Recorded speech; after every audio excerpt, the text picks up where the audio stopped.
Selamat pagi Opa Oma, Bapak Ibu dan saudara-saudari sekalian yang dikasihi Tuhan. Salam sehat dan sukacita selalu.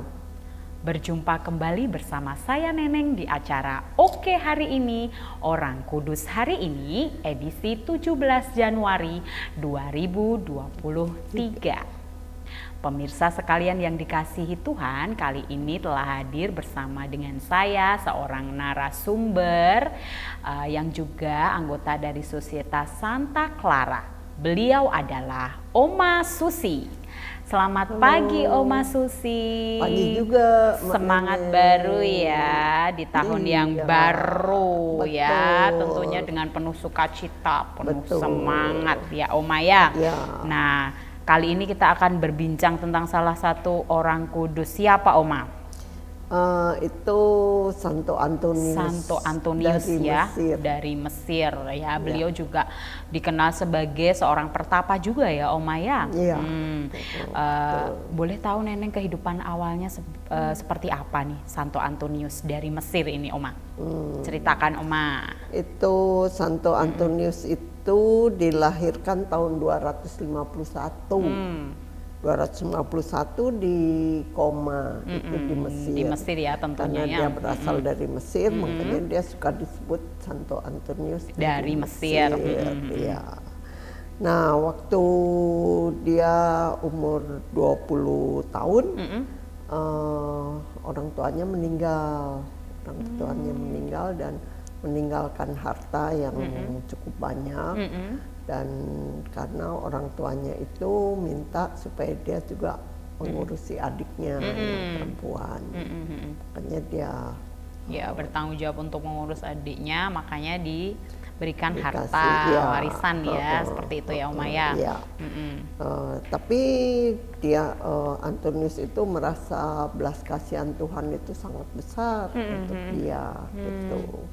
Nah, dia tertarik pada nasihat Injil. Nasihat Injil yang berbunyi, jika engkau ingin menjadi sempurna, pergi jual apa yang engkau miliki, berikan pada orang miskin, dan engkau akan memiliki harta di surga.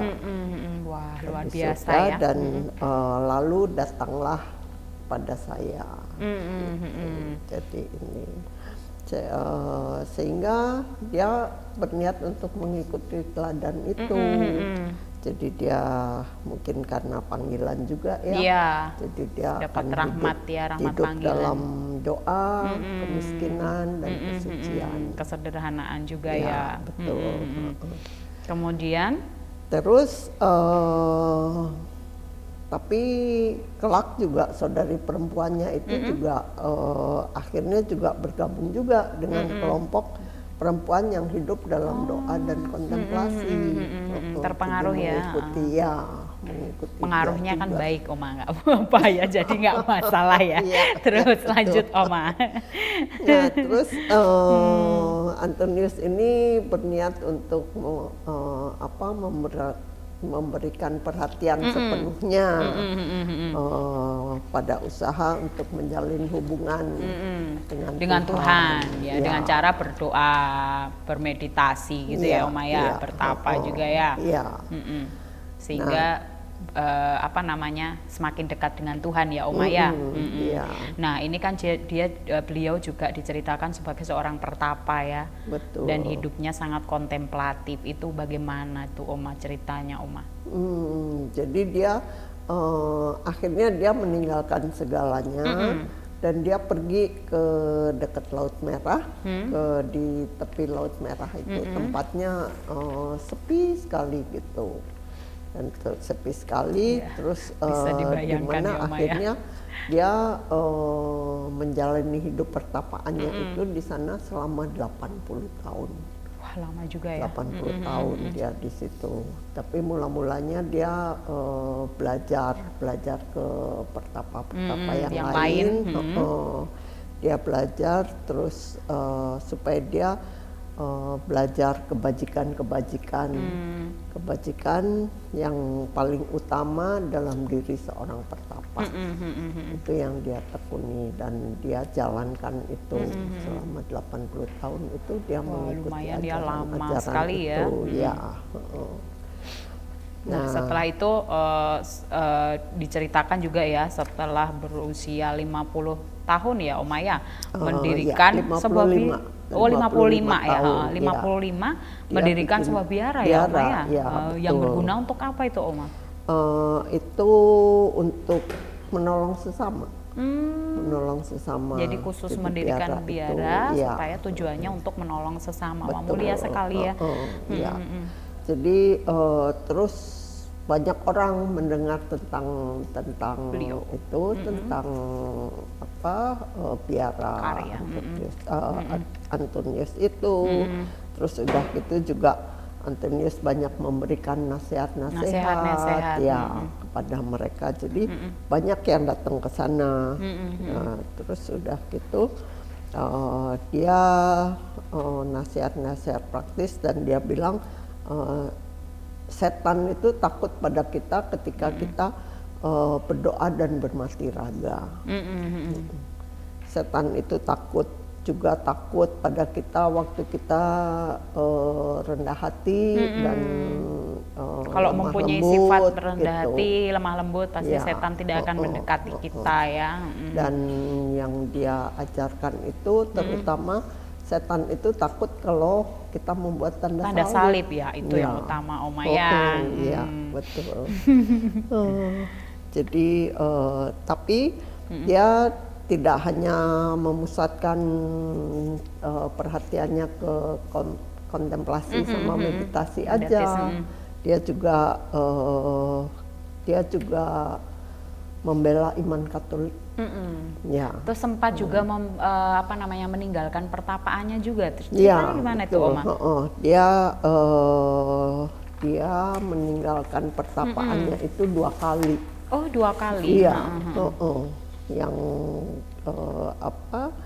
jadi dia meninggalkan pertapaan itu. Yang pertama dia pergi ke Alexandria. Nah, terus dia dibantu juga oleh seorang sahabatnya yang bernama Athanasius. Athanasius dan mereka berdua ini membantu untuk melawan bid'ah Arianisme. Bid'ah Arianisme di mana saat itu bid'ah ajaran itu sedang sesat ya, bid'ah itu ya, Maya. Jadi saat itu sedang berkembang di sana. Jadi mereka berdua lah yang ini. Terus mereka juga mendesak umat supaya kembali ke jalan yang benar itu. Gitu. Yang pertama itu ya Oma, yang kedua meninggalkan biaranya kemana itu Oma yang kedua? Yang kedua dia diundang oleh Uskup Alexandria. Dia diundang oleh Uskup Alexandria itu. Mereka juga untuk memerangi itu. Oh sama ya, bid'ah Arianisme. Oh berarti 2 kali itu untuk yang kedua menerima undangan. Terus yang pertama itu memang sengaja ya, beliau pergi ke Alexandria ya. Iya. Iya. Terus setelah itu kemudian melanjutkan karya pelayanannya ya. Terus akhir hidupnya bagaimana Oma? Dia akhir hidupnya dia memutuskan untuk pensiun. Oh dari pertapa tadi? Iya, dia pensiun ke tempat yang lebih terpencil lagi. Jadi ke tempat yang lebih sepi lagi. Itu pensiun dari pertapa tapi tetap ya mencari tempat yang sepi. Dia pergi ke Gurun Debate. Itu di Mesir Hulu ya. Nah dia di sana ngolah sayur mayur untuk segalanya itu sayur mayurnya itu ya ditanam sendiri. Terus udah gitu juga dia berikan ke murid-muridnya, ke pengunjung juga gitu, ya. Sampai usia berapa itu Oma ya? Beliau? Dia meninggal tuh usia 106. panjang 106. umur ya. Iya, makanya kalau mungkin Karena seorang pertapa mungkin ya Oma ya, betul, pertapa jadi bermati raga, mungkin kalau jadinya kita kita mau panjang umur panjang itu harus kita bertapa. nggak boleh banyak ngomong. Tidak boleh terlalu banyak dosa. Betul. Ternyata teladan yang harus kita ini ya petik dari cerita ini loh Oma. Iya.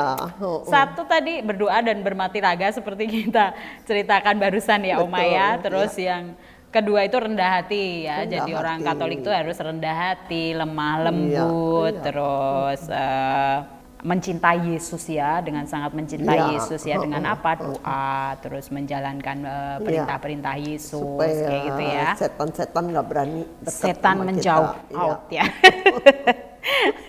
Dan yang pasti kita harus tanda salib ya, membuat tanda salib membuat di tanda mana salib kalau itu. misalnya nggak nyaman, dalam situasi nggak nyaman, tanda salib Buat aja tanda kita salib. pasti nyaman ya, karena Iya, kita sudah iya. yakin tentang Iya. ajaran Tuhan kita Yesus Kristus ya. Betul. Oma ya, wah luar biasa. Cerita dari Santo Antonius dari Mesir ya, Iya. dia juga seorang pertapa ya. Baik Oma, terima kasih atas kebersamaannya hari ini di acara Oke hari ini, Orang Kudus hari ini. Baik, sebelum kita akhiri acara ini, kita siapkan hati untuk berdoa kepada Santo Antonius dari Mesir. Dalam nama Bapa dan Putra dan Roh Kudus. Amin. Santo Antonius dari Mesir, doakanlah kami. Kemuliaan kepada Bapa, Putra dan Roh Kudus, seperti pada permulaan, sekarang, selalu dan sepanjang segala abad. Amin. Dalam nama Bapa dan Putra dan Roh Kudus. Amin.